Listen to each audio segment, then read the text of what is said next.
নমস্কাৰ বন্ধুসকল, হস্তৰেখা ব্লগ চেনেলটোত আপোনালোকক স্বাগতম জনাইছোঁ।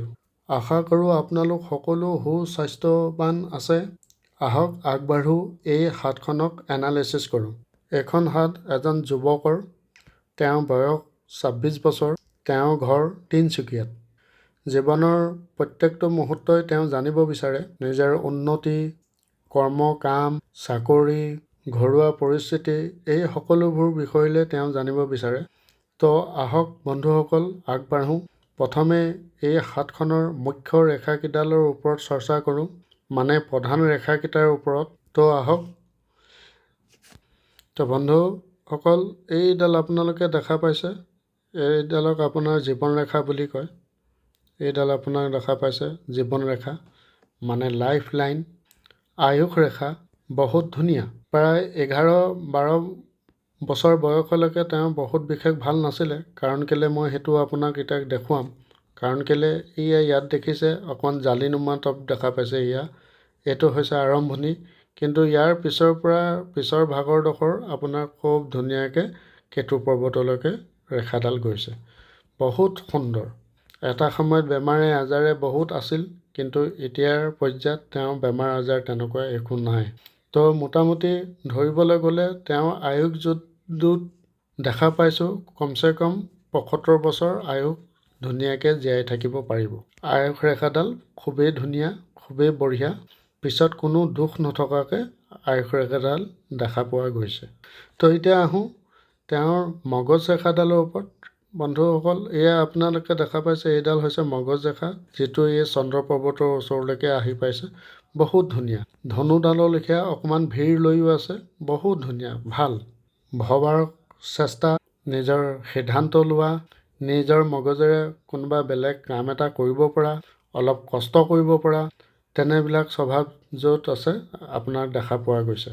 এডভান্স ফিউচাৰো আছে, অলপ নেগেটিভ পইণ্টো আছে। তাৰ বিষয়লৈ আলোচনা কৰিম। তো এতিয়া আহোঁ, যিটো হৃদয় ৰেখা বুলি কয়, হৃদয় ৰেখাডালো খুবেই ধুনীয়া। দুই মুখত দুই ভাগ হৈ গৈছে, খুব ধুনীয়া। হস্তৰেখাত মই কোৱা বুলিয়েই নহয়, কিতাপত লিখা আছে, বাৰ বাৰ কোৱা হৈছে। প্ৰত্যেকটো ইউটিউব চেনেল খুলিলে আপোনালোকে দেখা পোৱা যাব, শুনা পোৱা যাব যে দুমুখীয়া ৰেখা, তিনিমুখীয়া ৰেখা কিছু ক্ষেত্ৰত বহুত ভাল হয়। তো মুখ্য ৰেখাত কেনেবাকৈ যদি দুমুখীয়া হৈ থাকে তেনেহ'লে বহুতেই ধুনীয়া, বহুত ভাল। তাৰ শুভ ফলাফল আপোনালোকে দেখা পাব।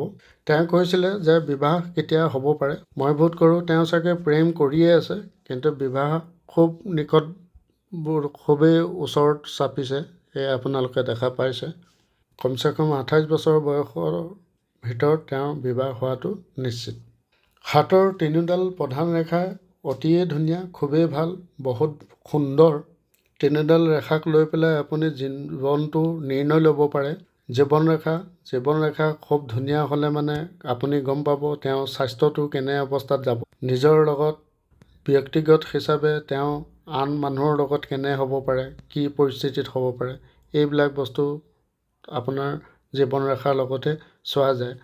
মগজ ৰেখা হৈছে নিজৰ সিদ্ধান্ত, নিজৰ বিবেক বুদ্ধিৰ ওপৰৰ কথা, কিমান ক্ষমতা আছে।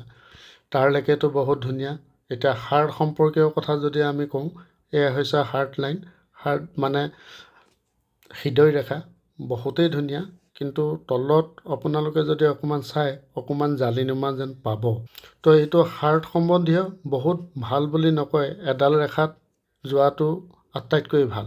এয়া দেখিছে, এয়া ব্ৰেকছ ডাউন হৈ আহিছে, এইবিলাক ভাল নহয়। কিন্তু তথাপিও তেওঁৰ মুখ্য তিনিওডাল ৰেখাই বহুতেই ধুনীয়া। হাতৰ আকাৰৰ লগত বহুতেই ধুনীয়া। লগতে চতুৰ্ভুজ টাইপৰে তেওঁৰ হাতৰ তলুৱাখন দেখা পাইছে। আপুনি 4টা কোণ খুব ধুনীয়াকৈ দেখা পাব। বহুত ধুনীয়া, খুবেই ধুনীয়া। হাতৰ তলুৱাৰ লগত আঙুলিকেইটাও প্ৰায় সমানেই, এয়াৰ হেণ্ড বুলি কোৱা হয়। বহুত ধুনীয়া, ভাল। এতিয়া আহোঁ গ্ৰহৰ ওপৰত কথা পাতিম। 9টাকৈ গ্ৰহ আছে। তাৰ লগতে কেইটামান মুখ্য আঙুলি কেইটামান আছে, আঙুলিকেইটাৰ বিষয়লৈও পাতিম। তো এতিয়া আহোঁ প্ৰথমে তৰ্জনী আঙুলি। এয়া প্ৰথম পৰ, এইটো দুটুৰা আৰু এইটো তৃতীয়টো। ক্ষমা কৰিব, ফটককৈ লাগি গৈছে। মানে এইটো হৈছে প্ৰথম পৰ্ব আৰু এইটো হৈছে দ্বিতীয় আৰু এইটো হৈছে তৃতীয়। দেখাত গৈছে খুবেই ধুনীয়া, আকাশলৈকে চাই আছে, পৰ্বতকেইটা গোটেইকেইটা পৰ্ব সমান সমান দেখা পাইছে, আপুনি দেখা পাইছে। ইয়াতে চকু লিখে বান্ধ খায়েই আছে, খুবেই ভাল। লগতে আহোঁ এতিয়া বৃহস্পতি পৰ্বত। বৃহস্পতি পৰ্বত নাই বেছি উঠি আছে, নাই বেছি দবি আছে, বহুত পৰিমাণেতো ঠিকেই দেখা পাইছোঁ। অন্ততঃ 60% ৰিজাল্ট দিব পৰা ক্ষমতাত বৃহস্পতি আছে। এতিয়া আহোঁ মধ্যমা আঙুলিলৈ। এইটো প্ৰথম পৰ আৰু এইটো দ্বিতীয় আৰু এইটো তৃতীয়। লগতে আপোনালোকে দেখা পাব এই তলৰ পৰ্বটোত 3ডালকৈ শুভ চিন আছে, যিটোক ঊৰ্ধ্ব ৰেখা বুলি কয়। এনেকুৱা ৰেখাবিলাকক আঁৰি ৰেখা বুলি কয়। এই ৰেখাবিলাকে কষ্ট দিয়ে, এনেকুৱা ৰেখাবিলাকে য'তেই নাথাকক, যোন ৰেখাতেই নাথাকক। আৰু এনেকুৱা যদি ৰেখা থাকে, এইবিলাকক ঊৰ্ধ্ব ৰেখা বুলি কয়। ই শুভ চিহ্নলৈ পৰিণত কৰে, শুভ ৰিজাল্ট দিয়ে। তো আপোনালোকে দেখা পাইছে বহুত বঢ়িয়াকৈ। আৰু ইয়াত পৰ্বতটোত চকু ধুনীয়াকৈ বনিয়ে আছে, আপোনালোকে দেখা পাইছে। তো শনিৰ পৰ্বতলৈ আহোঁ। পৰ্বত নাই বেছি দবি আছে, নাই বেছি উঠি আছে, বহুত শাৰীলৈকে যদি আপুনি অনুমান কৰিব পাৰে, ৰিজাল্ট বহুত বেয়া নহ'ব। কাৰণ কেলৈ, কষ্ট কৰা ল'ৰা এইকেইটা পৰ যদি উঠি আছে, তেনেহ'লে তেওঁৰ কাৰণে ভালেই, বহুত নিজৰ জীৱনটোৰ কাৰণে তেওঁ ভাল হ'ব। পইচাৰ ক্ষেত্ৰত কোনো ধৰণৰ চিন্তা কৰিবলগীয়া একো নাহে। পইচাৰ কাৰক হৈছে শনি দেৱতা, ভাগ্য ৰেখাৰো মালিক হৈছে শনি দেৱতা, ফাইনেন্সৰ মালিক হৈছে শনি দেৱতা। তো শনি বহুত ভাল ৰিজাল্টেই দিব, কমচে কম 70% ৰিজাল্ট দিবলৈ বাধ্য হৈ আছে। লগতে আপুনি দেখা পাইছে এইটো উভৰি আছে, বহুত ভাল। প্ৰায় বহুত মানুহৰ হাতত দেখা পাওঁ, বাকীবিলাক গ্ৰহ ভালেই থাকে, কিন্তু শনিৰ লাইনটো ডুবি থাকে। তো তেনে পৰিস্থিতিত মানে শনিয়ে ৰিজাল্ট দিবৰ কাৰণে সক্ষম নহয়। ক'ৰবাত কণ্টেক্ট কৰিছে 1 লাখ টকা, তেওঁৰ পকেটৰ পৰা ইনভেষ্টো হৈছে 1 লাখ টকা, কিন্তু ঘূৰি পুকি আহি লাষ্টত কিমান পায়, 40,000 টকা পায়। 60,000 টকা লোকচান হয় যদি শনি বেয়া পৰিস্থিতিত থাকে। যদি শনি ভাল পৰিস্থিতিত থাকে, যদি 100 টকাৰ কাম কৰিছে, তেনেহ'লে তেওঁ 120 টকা পোৱাটো নিশ্চিত। তো এতিয়া আহোঁ অনামিকা আঙুলিটোলৈ। এইটো প্ৰথম, এইটো দ্বিতীয় আৰু এইটো তৃতীয়। বহুত ধুনীয়া, আপুনি দেখা পাইছে আকাশলৈকে চাই আছে আঙুলিটো। আৰু লগত আৰু এটা বস্তু মন কৰিব, বৃহস্পতি আঙুলিটোতকৈ সূৰ্য আঙুলিটো অলপ দীঘল। তো ইয়াকো লিডাৰশ্বিপ কোৱালিটিত দেখায়, মান সন্মান দেখায়, ঐশ্বৰ্যকো দেখায়। নিজৰ সমাজখনত প্ৰতিষ্ঠিত ব্যক্তি হ'ব পাৰিব, আজ্ঞাকাৰী সন্তান হ'ব পাৰিব, এজন ভাল পিতা হ'ব পাৰিব, এজন ভাল স্বামী হ'ব পাৰিব, এজন ভাল মাকৰ সন্তান হ'ব পাৰিব, এজন ভাল সমাজকৰ্তা হিচাপে ব্যক্তি হ'ব পাৰিব। তো এনেকৈ যদি সূৰ্য ভাল হৈ থাকে, তেনে পৰিস্থিতি পোৱা যায়। লগতে আপোনালোকে দেখা পাইছে গ্ৰহটো ভালেই, এয়াও উঠিয়ে আছে। তো এওঁ হাতখনত বহুত দৰকৈ যদি চিন্তা কৰোঁ, শনিও বহুত ভাল, সূৰ্যও বহুত ভাল। আৰু এতিয়া আমি কথা কনিষ্ঠা আঙুলিটোৰ ওপৰত। এইটো প্ৰথম পৰ আৰু এইটো দ্বিতীয় আৰু এইটো হ'ল তৃতীয়। আপোনালোকে দেখা পাইছে তৃতীয় পৰ্বটো 2-3ডাল আঁৰি ৰেখা আছে, ই বহুত শুভ। আৰু লগতে এই কনিষ্ঠা আঙুলিটো সূৰ্যৰ ফালে অকণ সাৱলি আছে। হিন্দী শাস্ত্ৰত বাৰ বাৰ উল্লেখ আছে যে সূৰ্য আৰু বুধৰ ইউতি যোগ খুব ভাল হয়, য'ত আমলা যোগ বনে। আৰু ইহঁতৰ দুয়ো তাৰমানে বন্ধুত্বটো খুব সাজে। যদি এনে পৰিস্থিতি থাকে, তেতিয়া কি হয়, এই দুজনেই এই মানুহজনক জীয়াই থাকিবৰ কাৰণে সম্পূৰ্ণ জীৱনত দায়িত্বভাৰ ল'ব, সূৰ্য আৰু বুধে। লগতে আপোনালোকে দেখা পাইছে ইয়াতো এইও বুধো বহুত বঢ়িয়া পজিশ্যনত আছে, নাই দবি থকা নাই, কিন্তু উঠিয়ে আছে। কষ্ট কৰা ল'ৰা জাতক হয়, যুৱক হয়, খেতি পথাৰ এই সকলোবিলাক ঘৰত আছে, তথাপিও তেওঁ কৰ্মৰ কাৰণে প্ৰাইভেট কোম্পানীত জবো কৰে। পাৰ্মানেণ্ট জব আছেনে বুলি কওঁতে মইতো কৈছোঁ তেওঁক জব আছেই বুলি, কাৰণ কেলৈ সূৰ্য ভাল পৰিস্থিতিত দেখা পোৱা গৈছে। তো এনে পৰিস্থিতিত সূৰ্য আৰু বুধৰ যদি ইউতি থাকে, নিশ্চয় তেওঁ এটা চৰকাৰী চাকৰি কৰিব পাৰিব, নিজৰ চেষ্টা থাকিব লাগিব। আৰু সেই চেষ্টাটো ক'ত আছে তাৰ বিষয়লৈ আমি আলোচনা কৰিম। তো এতিয়া আহোঁ মংগল পৰ্বত। মংগল পৰ্বতটো প্ৰথম মংগলটো বহুত বঢ়িয়া, কিন্তু দ্বিতীয় মংগলটো বহুত হাতক মানে ভাল বুলি ক'ব নোৱাৰোঁ। এয়া দেখিছে 50-50 চান্সেছ আছে, কিন্তু প্ৰথম মংগল বহুত ধুনীয়া অৱস্থাত আছে আৰু দ্বিতীয় মংগলটো অকণমান উভৰি আছে। উভৰি থাকিলে ইয়াক মানে খঙলৈ পৰিণত কৰে, খঙাল কৰি দিয়ে। খং, ৰাগ ইত্যাদি ৰক্ত সম্পৰ্কীয় এই বেমাৰ আজাৰবোৰ দেখা পোৱা যায়। নিজৰ বন্ধু বান্ধৱ হেৰুৱাবলগীয়া হয়, নিজৰ আপোনজনৰ পৰা বিচ্ছিন্ন হৈ পেলাই দুভাগত থাকিবলগীয়া হ'ব পাৰে মংগলৰ যদি এনে পৰিস্থিতি ইয়াত থকা দেখা পোৱা যায়। তো যি কি নহওক আমি পিছলৈ কথা পাতিম। এতিয়া আহোঁ চন্দ্ৰ পৰ্বত। চন্দ্ৰ পৰ্বত বিলকুল ধুনীয়া, বহুত বঢ়িয়া, বহুত ছাকচেছ দিলাব, বহুত বঢ়িয়া। পত্নী যি হ'ব বহুত মৰমৰ হ'ব, পত্নীয়ে তেওঁক বহুত আঁকোৱালি ল'ব, বহুত মৰম কৰিব, পত্নী বৰ আজ্ঞাকাৰী হ'ব, ধাৰ্মিক প্ৰগতিৰ হ'ব। যদি কাৰোবাৰ চন্দ্ৰ পৰ্বত ভাল দেখা পোৱা যায়, লগতে ভাগ্য ৰেখাডাল চন্দ্ৰ পৰ্বতৰ পৰা যদি ওলায়, তেতিয়া মানে এনেকুৱা কিছু আলোচনা কৰিব পৰা যায়। লগতে আৰু দ্বিতীয় কোনো ব্যক্তিৰ সহায় তেওঁ আগবাঢ়িব পাৰিব, তেওঁৰ জীৱনৰ সম্পূৰ্ণ দিশ সলনি কৰিব। ইয়াতো নিজৰ পত্নী অহাৰ পিছত তেওঁৰ জীৱন দিশ সলনি কৰি দিব।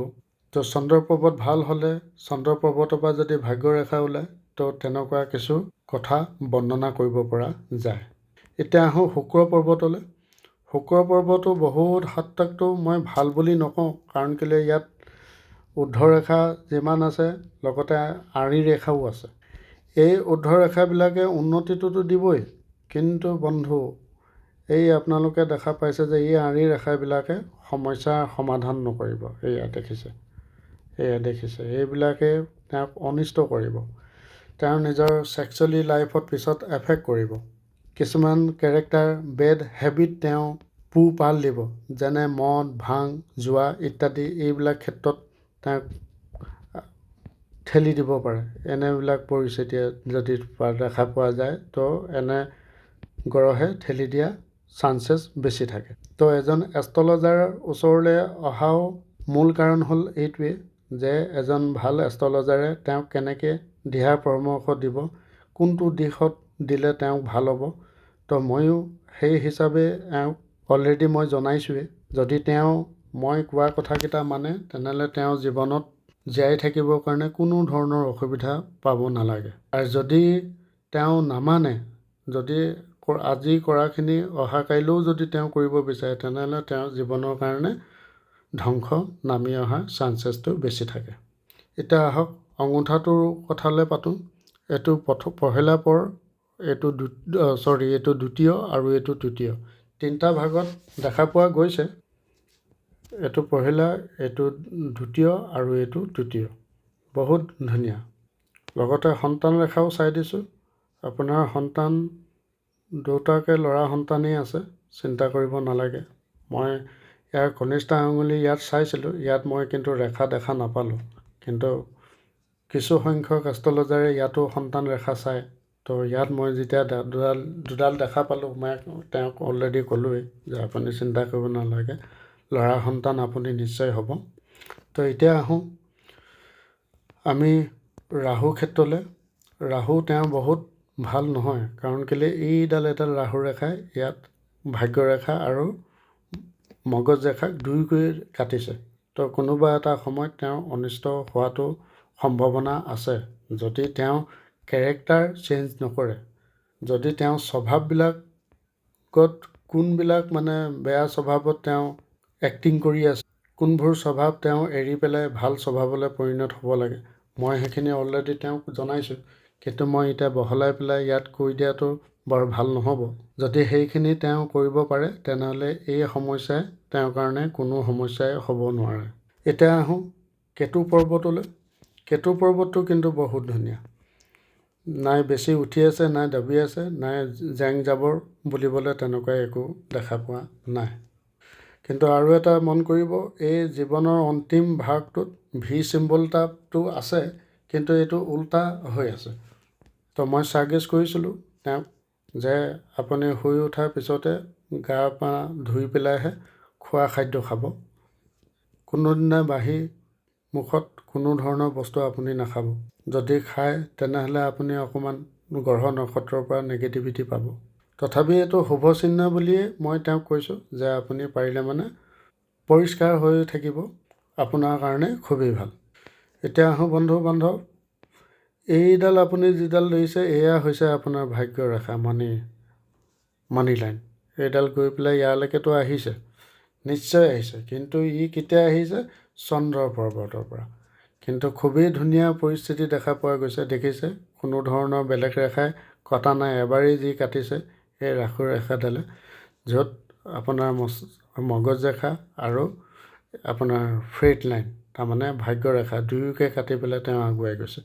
তো এই সময়ছোৱাত তেওঁ কেৰেক্টাৰ সলনি কৰিলে নিশ্চয় এই ক্ষেত্ৰত তেওঁ পৰিত্ৰাণ নিশ্চয় পাব। কিন্তু অভাৰঅল ক'বলৈ গ'লে তেওঁৰ বিবাহৰ পিছৰ পৰাই বহুত উন্নতিৰ যোগ আছে। তেওঁক মই কৈছোঁ, তেওঁ হাঁহি মাৰি পেলাই ওলাই গৈছে মোৰ অফিচৰ পৰা, খুবেই ভাল। ঈশ্বৰ আল্লাহক দুৱাও কৰিছোঁ, এনেকুৱা জাতক জাতিকা অকণমান সহায় কৰিলে ভাল লাগে। এনেও আপোনালোকে দেখা পাইছে ল'ৰাটো কষ্ট কৰা ল'ৰা, এয়া আপোনালোকে দেখা পাইছে, খুবেই ভাল। কিন্তু এতিয়া মই ক'বলৈ গৈছোঁ ইয়াত যে মংগল অলপ উঠি আছে, এই পহিলা মংগলটো ঠিকে আছে, দ্বিতীয় মংগল যে উঠি আছে, কি কাৰণে উঠি আছে? তো ময়ো তেওঁক ক'লোঁ যে এয়া হৈছে আপোনাৰ জীৱন ৰেখা, আৰু এয়া হৈছে আপোনাৰ এনেকৈ ধৰণৰ যদি মস্তিষ্ক ৰেখাডাল যদি আহি যায় এনেকৈ কিনাৰ হৈ ছাইড হৈ পেলাই, তেতিয়া আপোনাৰ দেখা পোৱা যায় যে ল'ৰাটো অকণমান আজ্ঞাকাৰী ল'ৰা হ'ব পাৰে। কিন্তু দৰ্শক বন্ধুসকল, আপোনালোকে দেখা পাইছে এইডাল হৈছে জীৱন ৰেখা, কিন্তু অকণমান আঁতৰত গৈহে মস্তিষ্ক ৰেখা ইয়ানে মগজ ৰেখাডাল ওলাইছে। তো এনে ক্ষেত্ৰত অকণমান ল'ৰাটোৰ গাত খং, ৰাগ আৰু জিদ এই বস্তুকেইটা দেখা পোৱা যায়। যদি কিছু সংখ্যক যদি জিদ ধৰি ৰাখে তেতিয়া তেওঁৰ অনিষ্টটো নিশ্চয় হ'ব। মই এই ক্ষেত্ৰত বাৰ বাৰ ইয়াতে কৈ আহিছোঁ, খুবেই তেওঁক অনিষ্ট কৰিব। তেওঁ অলৰেডি মোক কৈছে যে কোনো ক্ষেত্ৰত মোক অনিষ্ট কৰিছে। কিছুমান পৰিস্থিতি মই নিজেই সৃষ্টি কৰিবলগীয়া হয়, য'ত মই মোৰ নিজৰ ডিচিশ্যন লৈ পেলাই মই ডিচিশ্যনত ফেইলিয়াৰ হ'ম। তেওঁ কৈছে যিটো পৰিমাণে তেওঁ কষ্ট কৰে সেই কষ্টটোৰ পৰিণামটো সম্পূৰ্ণ পোৱা নাই। এয়া গ্ৰহটো আপোনাৰ ঠিকেই আছে, কিন্তু মই এতিয়া ক'বলৈ গৈছোঁ যে মগজ ৰেখাডাল জীৱন ৰেখাৰ পৰা দূৰত থাকিলে কি হয়, তেতিয়া মানে কি হয়, স্বভাৱবিলাকত অলপমান খঙাল হয়, অকলশৰীয়া কৰাই পেলাই। তো সেইটো কাৰণে মই তেওঁক বাৰ বাৰ মই কৈছোঁ যে আপোনাৰ মানসিক আপোনাৰ চিন্তাধাৰা অকণমান দূৰলৈকে ভাবি চাব, ক'ত আপুনি খং কৰিব লাগে আৰু ক'ত কৰিব নালাগে, এই স্বভাৱটোত আপুনি সলনি কৰক। যদি তেনে স্বভাৱ আপুনি সলনি কৰিব পাৰে, আপুনি খুব ভাল ৰাইজিং কৰিব পাৰিব, খুব ধুনীয়া উন্নতি কৰিব পাৰিব। আপোনাৰ বিবাহৰ পিছৰ পৰাই খুব ধুনীয়া লাইন আছে, আপুনি চিন্তা কৰিবই নালাগে। আৰু যদি আপুনি ভালকৈ চাই হাতখনত, তেনেহ'লে এটা এম টাইপৰো হেৰি দেখা পোৱা যাব, এই আপুনি চাওক এয়া।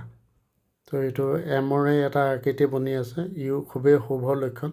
যদি স্বভাৱত অলপ সলনি কৰিব পাৰে তেনেহ'লে এই জাতকজনৰ কাৰণে কোনো ধৰণৰ অসুবিধা নহয়। তো দৰ্শক বন্ধুসকল, যদি আপোনালোকৰ হাততো এনেকুৱা ৰেখা আছে তো আপোনালোকে নিজেই অকণমান চম্ভালিব, সতৰ্ক হ'ব, সাৱধান হোৱাটো আপোনালোকৰ কাৰণে ভাল। সাৱধান থাকিলে সকলো ক্ষেত্ৰতে ভাল। তো বিশেষ আজি ইমানেই। মোৰ বন্ধুসকল, যদি আপোনালোকৰো হাতখন এনালাইচিছ কৰিব লাগে তেন্তে আমাক নিশ্চয় কণ্টেক্ট কৰিব পাৰে। কোনো ধৰণৰ ফিজ মোৰ ডিমাণ্ড একো নাই, বিনামূলীয়া মই সেৱা দি আছোঁ। যদি আপোনালোকৰ ভিতৰতে কাৰোবাৰ যদি খুব ভাল হয়, কাৰোবাৰ যদি চাকৰি এটা লাগি যায়, আৰু কোনোবা মানুহ এজনৰ যদি নোহোৱা কাম এটা হৈ যায়, তো তাতকৈ আৰু কি লাগে। তো আমাৰ চিন্তাধাৰাবিলাক হৈছে তেনেকুৱাই। যদি আপুনি পাৰে মোৰ চেনেলটো ছাবস্ক্ৰাইব জৰুৰ কৰিব, বেল আইকনটো দবাবলৈ নাপাহৰিব, শ্বেয়াৰ কৰক, লাইক কৰক, খুব ধুনীয়া কমেণ্ট এটাও লিখক। মোৰ এই ভিডিঅ'সমূহ ফেচবুকতো আপুনি পাব, ইউটিউবতো পাব আৰু ইনষ্টাগ্ৰামতো পাব। মোক ফ'ল' কৰিব পাৰে। আশা কৰোঁ ঈশ্বৰ আল্লাহৰ ওচৰত যে আপোনালোকক সকলোকে ঈশ্বৰ আল্লাহে চহী চলামত ৰাখে, কুশল মংগলেৰে ৰাখে, প্ৰত্যেক পৰিয়ালৰ লগত সুখৰ দিন কটায়, মনত যি ভাৱ আছে দিঠকত পৰিণত কৰক ঈশ্বৰ আল্লাহে। তো মই আজি বিদায় লৈছোঁ। নমস্কাৰ, জয় আই অসম।